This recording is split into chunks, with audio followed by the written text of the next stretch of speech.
All right, I want to throw a logistical nightmare at you. Okay, I'm listening. Imagine you're managing some massive facility thing, like an airport terminal or a sprawling convention center. Right. You have one computer, and you need to get its video feed to 4 different monitors. But here's the kicker. Those monitors are scattered all over the building, maybe up to 600 feet away.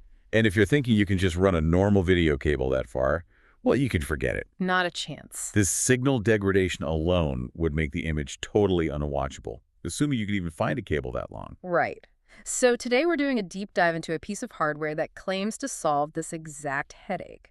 It's the NTI VOPEX-C5V-4C. Which is a 4-port VGA video splitter and extender. Exactly. But looking at the specs, I have to, pause for a second. It uses VGA in 2026. It does. And I know. VGA feels like ancient history to most of us. Yeah, a little bit.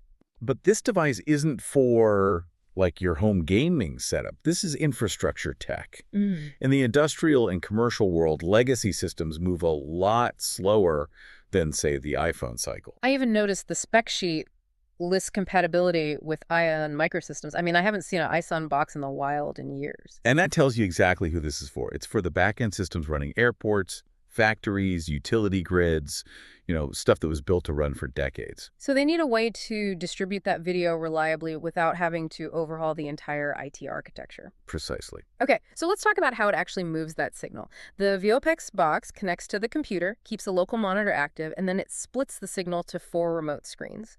But the part I'm kind of skeptical about is this.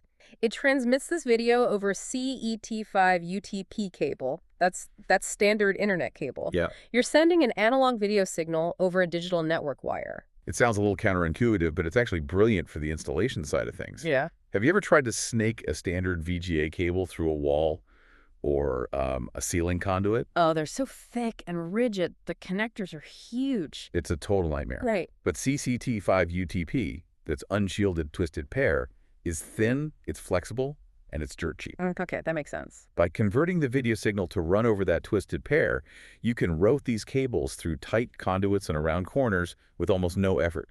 That's the real secret sauce here. It's all about the physical mechanics of wiring up a building. So the VOPEX box is at the computer end, but you can't just plug a CT5 Ethernet cable into the back of a VGA monitor, can you? No. The monitor wouldn't know what to do with that signal. That's why the system is modular. You need a remote unit for every screen. Oh, okay. Specifically the XTENDEX STC5VR600. It sits at the other end, catches the signal from the CT5 cable, and converts it back into a VGA signal the monitor can actually understand. So it's a 2-part handshake. But what about performance? I mean, we are talking about 600 feet of cable. Surely the picture quality has to take a hit. It does, but you have to look at the use case.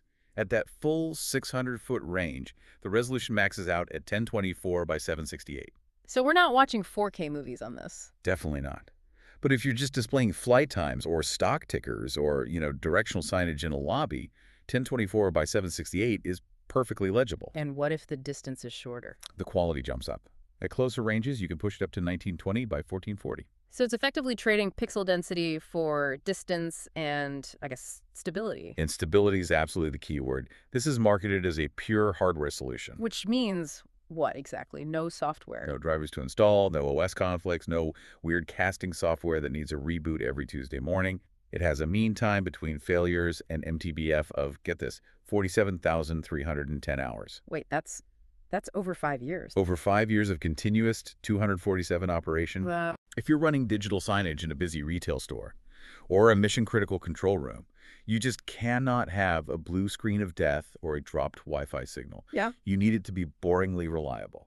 I suppose that justifies the $230 price tag then. It does. Because you could probably try to hack together some wireless solution for cheaper, but the IT labor costs of fixing it when it inevitably breaks would eclipse that savings really fast. That is the trade-off, right?